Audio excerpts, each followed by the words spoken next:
C'est un lieu où les montagnes dominent le paysage. À la frontière de l'Italie et de la Suisse, au pied du Mont Blanc, un nid de pics, crêtes et sommets entoure Chamonix. L'alpinisme est né ici au XVIIIe siècle avec l'ascension du Mont Blanc en 1786.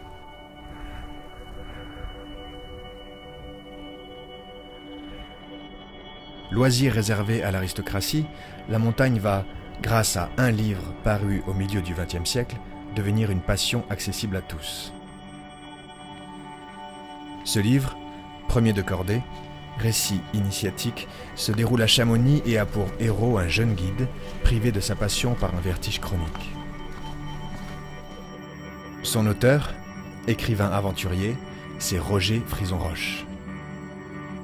Un Parisien tombé amoureux de cette région, qui va éveiller au charme et à la beauté de la montagne des millions de lecteurs.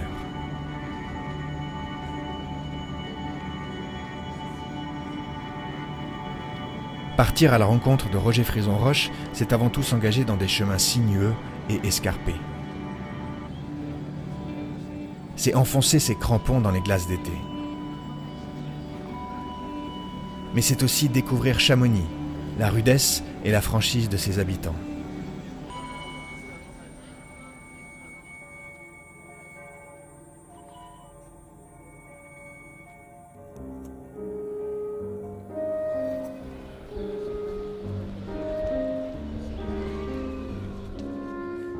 Horace Bénédicte de Saussure est un naturaliste qui, en 1760, arrive à Chamonix. Il s'intéresse au Mont Blanc et apprend que personne n'y est encore monté. Mais lui, il a une idée, il dit, ben voilà, je propose une somme d'argent au premier qui va au sommet du Mont Blanc. Alors évidemment, les choses elles vont changer. Et pendant près de 26 ans, vous allez avoir des chamoniards, comme des gens d'ailleurs de Saint-Gervais, qui vont tenter l'ascension du Mont Blanc. Et puis un jour, vous en avez un, Jacques Balmat, qui, à un certain moment, tente l'ascension du Mont Blanc avec des copains. Les copains le lâchent, il se retrouve à passer une nuit. Et là, tout d'un coup, le petit matin, quand il se lève, il comprend que peut-être il y a une voie particulière. Et il va en parler au médecin de l'époque, qui s'appelle Michel Gabriel Paccard. Donc ces deux personnages vont s'entendre, ils vont tenter l'ascension du Mont Blanc le 6 août 1786. À partir de cette première ascension, et grâce au récit que va en faire Horace Bénédicte de Saussure, récit qui va fasciner l'Europe entière, Chamonix devient le lieu emblématique où tout amateur de haute montagne se doit de séjourner. L'aristocratie du monde entier va bientôt envahir la ville. Au milieu du XIXe siècle, on compte déjà une dizaine d'hôtels.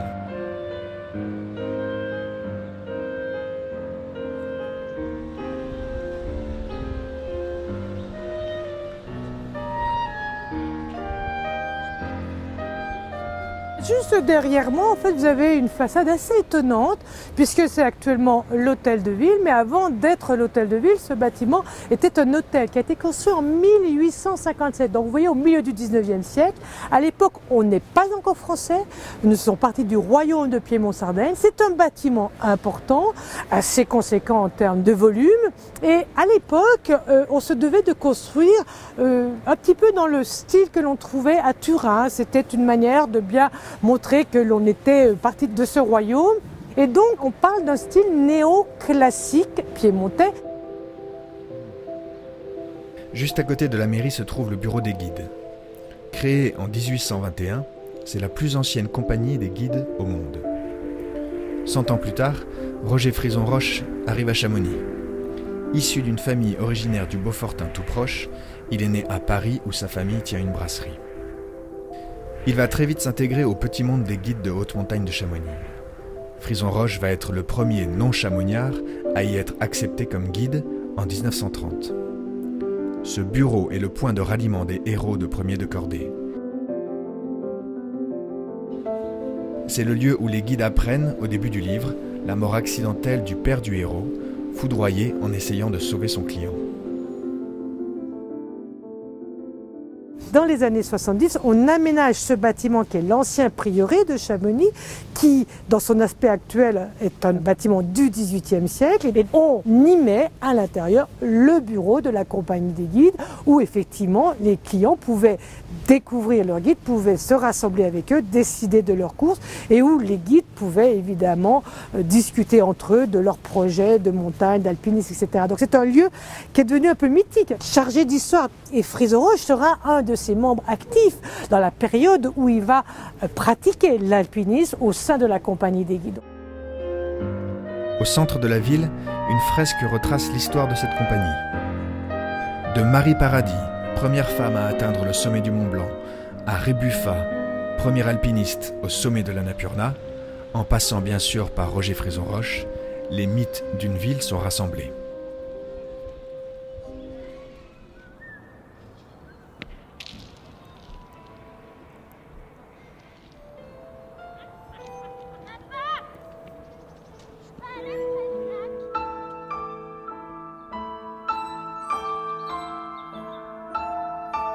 Non loin du centre de Chamonix se trouve le lac des Gaillans, avec ses fausses ruines construites au XIXe siècle. C'est ici, sur l'aplomb rocheux qui jouxte le lac, que Frizon-Roche créa une école d'escalade.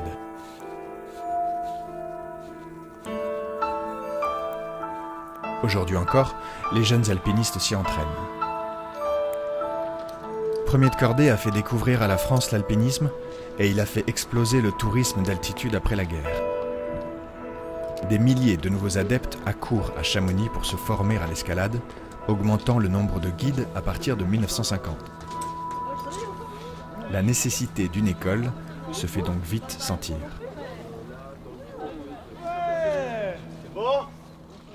Claude Jacou, on dit souvent que je suis le plus vieux guide encore en activité. J'ai 84 ans et c'est Roger Frizon-Roche qui m'a accroché ma médaille de guide en 1961. La falaise des Gaillans ici. Alors il faut s'imaginer qu'autrefois c'était complètement couvert de végétation. Ça s'est créé petit dans les années 30. C'est surtout développé grâce à la Frizon-Roche et aux guides de Chamonix dans les années 40-50. Les guides qui emmenaient leurs clients en montagne faire des courses de rochers, ça leur fournissait un terrain pour éduquer leurs clients et les tester. Mais pour défier la montagne, c'est sur les rails que l'aventure commence. Le train de Montanvert, dont le départ est au centre de Chamonix, est devenu célèbre dans le monde entier grâce au récit de Frizon-Roche. C'est l'axe principal de Premier de Cordée. Le passage par lequel les personnages ne cessent d'aller et venir. C'est le lien entre la société et la nature. Construit en 1906, ce train à crémaillère permet aux alpinistes d'atteindre en 20 minutes la mer de glace. Il dominait maintenant d'une cinquantaine de mètres le gigantesque glacier qui dormait entre les hautes murailles enneigées. Tout au nord, là où le fleuve de glace sombre dans la vallée de Chamonix, se dressaient les constructions de Montanvert. Le salut. À l'arrivée du petit train de Montanvert, la gigantesque mer de glace nous attend. C'est le plus grand glacier de France. Il s'étend sur 40 km², sur 11 km de long et jusqu'à 300 mètres de profondeur. D'ici, les grimpeurs peuvent rayonner sur toutes les montagnes où l'action de Premier de Cordée se déroule. Les Grandes Jorasses, les Drues, l'Aiguille Verte, tous ces lieux sont accessibles à l'escalade amateur. Donc nous sommes toujours dans la vallée de Chamonix et le côté nord s'étend sur tout ce versant, l'Aiguille Verte là-bas au fond, les Drues. Là-bas, les Grandes Jorasses et ce qu'on appelle les aiguilles de Chamonix, toutes ces aiguilles, Grépon, Blétière, Plan, etc. et qui se terminent tout là-bas au Mont Blanc, le point le plus haut, avec le dôme du Goûter sur la droite. Voilà. Vous voyez, entre les Drues et la Verte, vous avez les deux sommets les plus emblématiques du roman Premier de Cordée. Paysage hors série composé pour l'éternité, mais auquel s'ajoutent des premiers plans bouleversants, des falaises ruinées, des pierriers vertigineux entre lesquels court une forêt primitive se mourant de vieillesse, écorchée par les avalanches et les chutes de pierre. Ces montagnes, Frison Roche a voulu vivre avec elles jusque dans son intimité.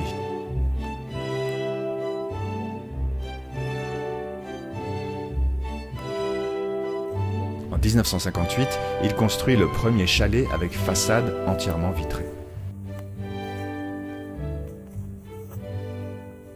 Le chalet a été construit par mon père en 1958. C'était la réalisation d'un très grand rêve depuis longtemps. Et il est devenu vraiment le chalet familial qui a réuni tous les enfants, les petits-enfants. C'était le point fixe pour tout le monde. Et ce chalet a été construit pour qu'on puisse voir les montagnes de l'intérieur. Quand on est dans la pièce, on arrive et là, on est ébloui parce qu'on a les aiguilles de Chamonix qui se dégagent comme ça et on a l'impression d'être dehors. Il y a aussi cette très belle affiche qui est donc vraiment un vestige du film Premier de Cordée. Mon père, Frison, ne figure pas sur le générique, sur cette affiche-là, parce qu'on est en 1942 et il est recherché et il est dans le maquis. Roger Frison Roche, héros de la Résistance, aventurier écrivain, a parcouru la Laponie, le Grand Nord canadien, le Hogar algérien. Mais il est toujours revenu à son premier amour, Chamonix, la ville repère où il a fondé sa famille. Dans un mélange étrange d'attirance et de répulsion, il sera toute sa vie fasciné par cette épée de Damoclès que constituent les montagnes de Chamonix. La peur au ventre des guides de haute montagne, l'excitation avant les départs, les regards inquiets de ceux qui restent.